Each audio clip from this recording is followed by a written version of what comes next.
Well, good morning, everybody, and welcome to this meeting of the Russell Cotes Art Gallery and Museum Management Committee. Let me pass now to Rebecca Rhodes, who's going to just give us some housekeeping rules.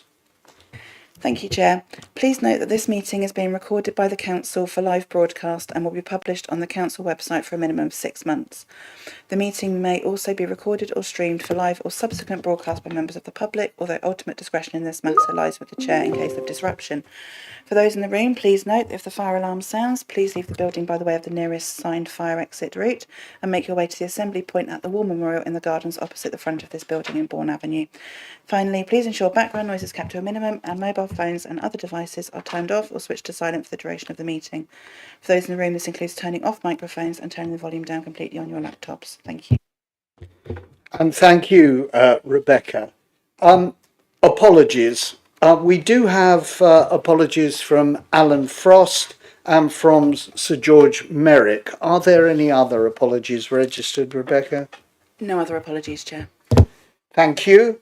The second item is the declaration of interests, and I do ask whether any councillors here have any disclosable or pecuniary interests or any other interests on the items of our agenda. None. So that allows me to move to the minutes of the meeting which took place on the 28th of October last year.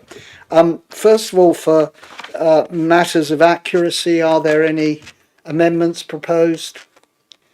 And matters arising from those minutes, I think, are covered by the agenda, but I am open to any matters arising that you may have. In which case, those minutes I take as approved. Yes. Thank you. And that allows us to move to our public issues. Are there any public issues which have been raised, Rebecca? No public issues, Chair. That allows us to move, I hope at not too fast a gait, to the tantalising fifth item on our agenda, which is the customary disposals report. And although I make light of this, it is incumbent upon museums and indeed upon the trustees to approve any recommended disposals from the collection. And that includes the extraordinary circumstances of the guillemot that was struck down by the riding whip of some dignitary in 1827, and that poor animal was then stuffed and is within a display case.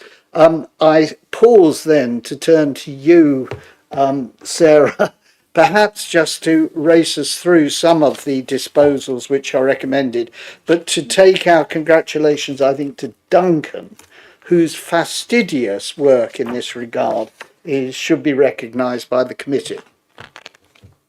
Thank you very much. And yes, I will pass that on to Duncan, who does an amazing job, which keeps us all feeling secure in what we're doing. So yes, there are sort of three areas or specific sort of disposals here. So the two items of natural history, the guillemot, as you mentioned, they are part of a sort of leftovers from a previous disposal report that we did, I think, at the last meeting. They are on permanent loan or sort of on long-term loan to Hampshire Cultural Trust. I think they couldn't locate them, so they missed off the last one, but they are in Gosport Discovery Centre. They don't want them, I don't think so, but they're not on site, they're over there, but they don't want them. We're probably looking at to find anybody else that will take them, but they're not part of our core strategy. They have no connection to Bournemouth, etc., etc. So we would want to dispose of those. The second items are the collections of insects and moths, and they are they are subject to pest infestation, which obviously puts the rest of the collection at risk. So we would like to dispose of them immediately. And the final batch is 312 books relating to the life and work of Shelley. These have come to us. They were originally in the Shelley Museum over at Boscombe, you'll be familiar with, which closed down many, many years ago. They are works of secondary works, so they're not, first editions of Shelley's poetry or anything like that. They have been offered to Arts University Bournemouth, and they've been offered to Bournemouth University. They were not interested.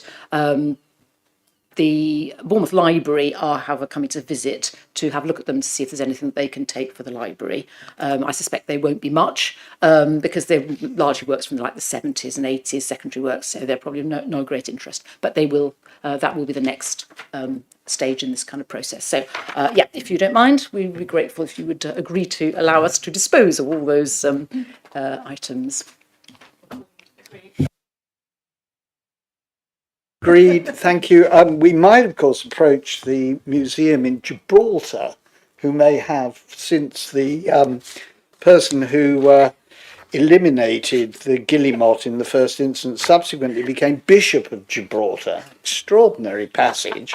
But we are agreed. With regard to the collection of books, I do recognise them as secondary works, but I would thought as a collection, they would be of some interest and value to those who are very focused on Shelley. And it may be looking at somehow whether we could post amongst university collections. They're really very interesting if you were a student of Shelley to have those all in one place. I don't know. Yeah, I mean, if you've got any suggestions of anyone that we can approach, obviously the best solution would be to find a home for them altogether.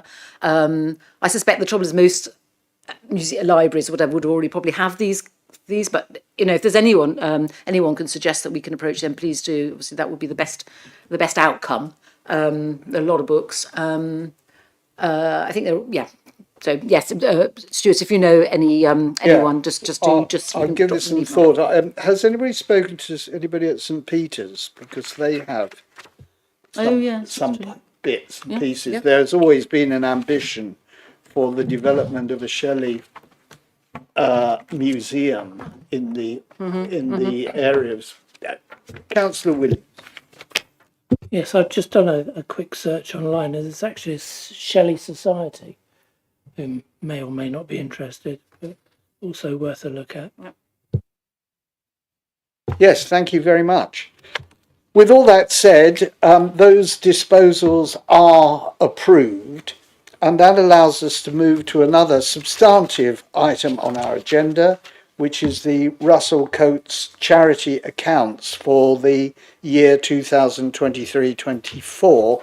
And I'm inviting you, Matt, perhaps just to say a few words. I should disclose that some preliminary sight of these has taken place and discussions over them, but now they are for formal approval. Matt. Thank you, Chair. Good morning, committee. It's still morning. So the 23-24 accounts, as Chair just said, we did have a page turner back in December, which was a really useful exercise. I think everyone found it a useful experience to go through the accounts, and because of that, one area that did get picked up was in regards to the reserves that were accounted for the Charter Trustees. And we've since gone back, looked at those reserves, and some of those reserves were also held at the council, and we've now corrected that. So there are no balances held by the council in regards to Russell Cotes now. They are all accounted for in the Russell Cotes accounts for you. And because of that, we've also had to change prior year because of that, because some of those reserves were held for 22-23 as well. So that's been updated. Now, when we met in December, I did give the caveat around the auditors were taking a keen interest in the valuation of the building. So they're happy with the collection and the way that that's valued, but they questioned the basis of the valuation of the building, which was on an insurance basis. And that basis we've used for many years. It was audited for 22-23 and accepted by the same auditors, and for many years prior to that. However, they did feel we needed to spend a bit more time looking at how we value the building, and we have instructed an external valuer to look at the Russell Cotes, and they came up with a valuation. Now that valuation is significantly different to what we had previously. So just to give you some rounds in terms of the numbers, 22-23 Russell Cotes building was in the region of about 25 million, which was on the basis of an insurance valuation. Based on the external valuer's view, it's just over, or just under 5 million. Okay. Now, just to give some assurance to the board, that's a notional figure. It doesn't affect your reserves. It doesn't impact on the ability to function as a charity. It's very difficult to value a heritage asset. That's what the Russell Cotes is. You can't just replace it with like for like. And so you're always going to get quite wild valuations in regards to these type of assets. So although it's a significant change, and it's a significant change for the council as well, because we have to report on the Russell Cotes as a group entity, it's nothing of concern is what I would sort of finish up on, if that's okay. But I'll stop there, Chair. Hopefully that picks up the material items in terms of the changes. Thank you very much, Matt. Are there any questions which members of the committee have about the accounts as now stated? Councillor Williams. Matt, would that revaluation mean that the insurance is less as well? So we lose-lose, not win-win. For you, Chair, it doesn't impact on the insurance valuation. It's quite an art in terms of valuing buildings, and if you ask 10 valuers, you'd probably get 10 different answers in regards to the Russell Cotes, and unfortunately the basis on which they've done the valuation can't be used on an insurance basis. Am I right in assuming that the valuation does take into account the use of the building? So the value of it is as a museum and gallery, rather than the value of it as a site upon which a large block of apartments could be placed. For you, Chair, so it's, without getting too technical, so it's done on what they call a discounted realisable cost, DRC. It's a valuation methodology, and it's for the delivery of services. So it's done on the basis of it being a museum and a gallery. I did query the valuation when it came back, because I was surprised at the drop, and particularly of the land value, because it's on the cliff top, it's prime, location, but because of the site being on a cliff top, actually impedes on its value, because there'd be a lot of work to strengthen the cliff, etc. So we did challenge it as well, just to give some assurance to the board. Thank you very much. A question Thank you. Yeah, thanks for that, Matt. Thank you for your explanation, which I think I partly understood, but bear with me, I'm not that bright. If a member of the public, I'm just trying to explore the narrative around this. If a member of the public was saying, well, hang on a minute, it was worth 25 million, very simply, it was worth 25 million 3 years ago, now it's worth 5 million. What would we say to a member of the public who wanted a very simple answer?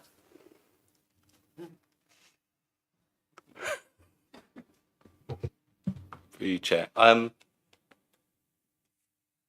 first thing that came to my head was it's accountants being accountants, in that it is a paper exercise and nothing more.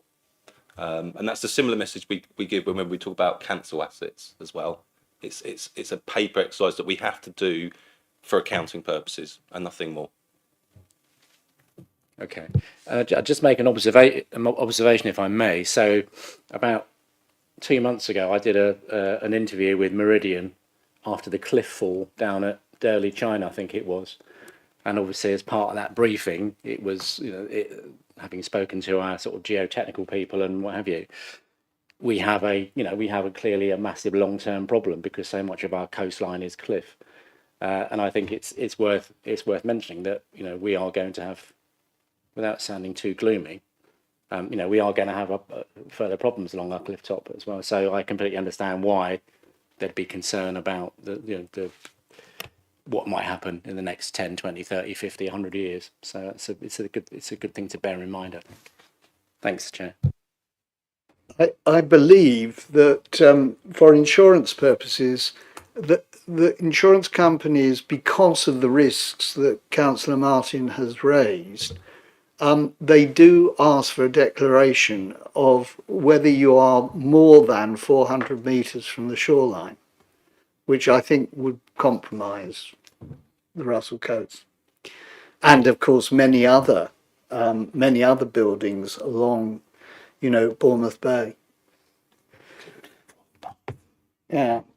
Well, notwithstanding those observations, it will be important for us to formally approve these accounts because they will be submitted within the next day or so to the charity commissioners. I'm just looking at page 80 by way of confirmation of the earlier point you made, Matt, and that refers to restricted funds. And the cash balances, whilst held by the council within its general bank balances, but are available to the Russell Cotes upon demand. This is a very important point because this has been a source of, I would say, not confusion, but a point of sort of administrative difficulty. But I think the clarity of that sentence is very reassuring to the management committee. Please. You, Chair, just to add, it has been a very painful audit this year, but I do think it's put the Russell Cotes accounts in a much more robust place going forward. I know we spoke about it in December, but I think that's quite key to draw out. So when you do look to step away from the council, your accounts are in a much better place. Thank you very much, because that's exactly what I was going to say. So I'm grateful to you for the work that's been undertaken in this regard. With all that said, are we in a position to formally approve the accounts as stated? Yes. Agreed. Thank you very much. That takes us to really the date of the next meeting, which will be on Monday, the 2nd of June at 2 p.m. And it may be a point at which some disclosure has come from the Department for Media, Culture and Sport about the actual date of incorporation of the independent charity, but it's difficult to speculate on that. The wheels grind exceeding slow. But Monday the 2nd of June at 2 p.m. Again, with that said, I'd like to thank Rebecca for her work with regard to the committee and to thank you all for your attendance and contributions. The meeting is now closed.